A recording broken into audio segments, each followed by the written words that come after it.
This weekend, Saturday, March 4th and Sunday, March 5th, the Manitoba Registered Music Teachers Association will be hosting their annual Kids Helping Kids Musicthon. This is an event that is now in its 34th year. The main purpose is to raise money for music programs for disadvantaged youth and give back to the Winnipeg community. And here to tell us more about this weekend's Musicthon is Evangeline Keeley, who is the past president of the MRMTA, and Christina Hutton, who is the coordinator of the Musicthon. Hey, Evangeline and Christina, it's nice to have you back here virtually in our Classic 107 virtual studio. Thank you for having us. Thanks, Chris. So here we are. It's that time of year. The MRMTA Musicthon is happening, but it looks like we're back in the full swing of things. The Musicthon is in person and happening at Kildonan Place, not online like it was last year. Christina, can you talk about what hours the Musicthon runs and how it feels to be holding this event in person again? This is very exciting because we've been waiting 2 years through the pandemic to do this. So yeah, it's going to be at Kildonan Place Shopping Center. On Saturday, we for sure have music from 10:45 a.m. until 5:15. And then Sunday, we will have music from, I think, about 1 o'clock until 5 o'clock or 5:15 as well. So, as the organizer, can you talk about some of the differences to planning an in-person event as opposed to planning an online event? Are there any extra challenges that in-person events create? Is it easier or harder? Can you talk about that a bit? That's a hard question to answer. Both have their challenges. The online event, we used YouTube, so it was a lot of uploading videos, it was kind of you putter away at the job for a lot of months. And as the music videos come in, you just upload them. So it was a bit of the job was stretched out, but now it is all culminating in 2 days. So it's exciting because it's a little bit more of a surprise almost. I don't know how many students will show up, and I don't know. It's kind of exciting, actually, but it is quite different of an event, that's for sure. And for those who are unaware of the purpose of the Musicthon, Evangeline, can you tell us exactly how the money is raised and what the money goes towards? Sure. So students are planning probably since December or late last year to participate in the weekend, and they have a pledge and donation form that they take to whoever, family, friends, teachers at school, whoever, to gather support. And the money's collected, and the money goes then through United Way Winnipeg to support youth music and art programs in Winnipeg. So it's run. I take part in the MS walk every year. It's sort of the same thing. You go around and collect money from your family and friends. Sounds great. Christina, how many students are taking part this year? And can you talk about the ages of students that are going to be performing, or do you know? I don't know. I know we have at least 12. We have 12 studios participating, and I'm not sure how many. I know my studio has 33. So hey, we're pulling a pretty big big group in there. And then again, I don't know the ages exactly, but the youngest that I'm aware of, because it's one of my students, it just turned 5 now in December. So a young guy, just a beginner in January. So it's definitely going to be some of those kindergartners and all the way up through. Usually there's some adults who participate as well. So it goes all through the ages, all sorts of levels of all sorts of levels and instruments and ages. And last year, I know you were talking about that there was at least one teacher who's going to be performing with one of their students. I can imagine there's going to be a little bit of that this year as well, right?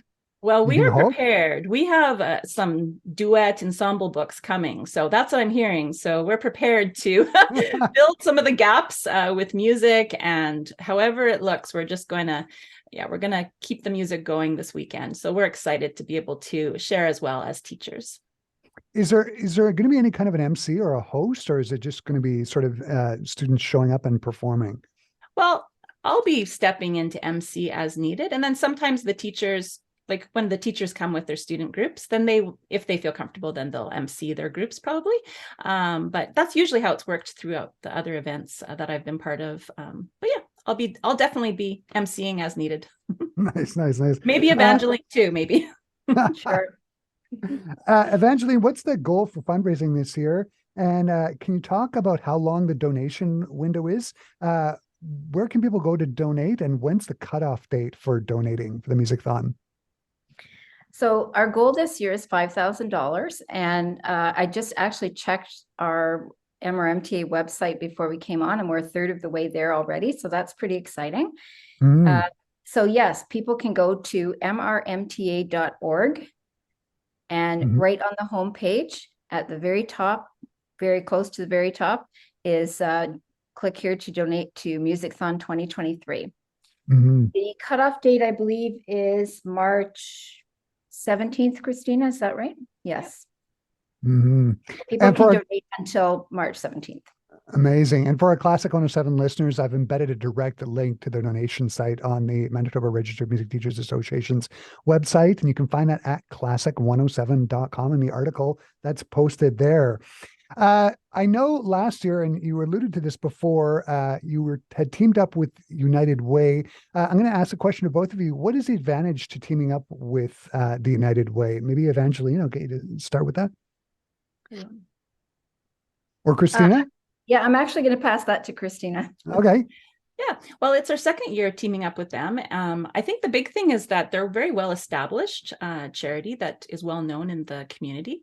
And the thing that drew us to this particular organization as we were looking at different options 2 years ago was that they have a lot of very grassroots free programs available to youth that include a music instruction or different kinds of music programming. And Mm, the one thing, like, I just want to highlight a couple things. If you look to the bottom of that page, that you'll see the link for it, right? At the bottom of mhm, the page, the donation page, you'll see some stories highlighted on the United Way, their donation platform for us. So mhm. at the very bottom, you'll see 3 pictures. And if you click on them, you'll be able to read the stories of these youth who've been impacted by the music programs. And that was kind of a neat thing to dig into a little bit. And it kind of solidified my enthusiasm, I guess, for the event this year. One of the stories was of a young fellow named Osani. So when he was in his teen years, he really was struggling a lot with various issues. One of them, he had faced some racism, he had some home life issues. And so he plugged into graffiti art programming, Studio 393. And so he plugged in at 12 years old. And as he went through his teen years, he was having a lot of struggles and went through some really dark times. Addictions began to become part of his story. And Yeah. then when he was through that process of connecting into this program, he was provided with mentors. So these mentors began to give him the help he needed. So as he was in that program for all of his teen years, it sounds like that mentorship made such a big difference to him. So he was having that creative outlet, recording music, all these different opportunities for recording and songwriting and different things like that. But then in the process, he was provided with mentors who were able to fill that gap. And then it became a transformative effect in his life that went even beyond music, right? And you'll see with Sydney and Lorenzo too, their stories also similar with the music, art, and dance camp. So they also had that impact that was far-reaching. And so that kind of got me enthusiastic this year and solidified why we're teaming up with them this year. So Absolutely.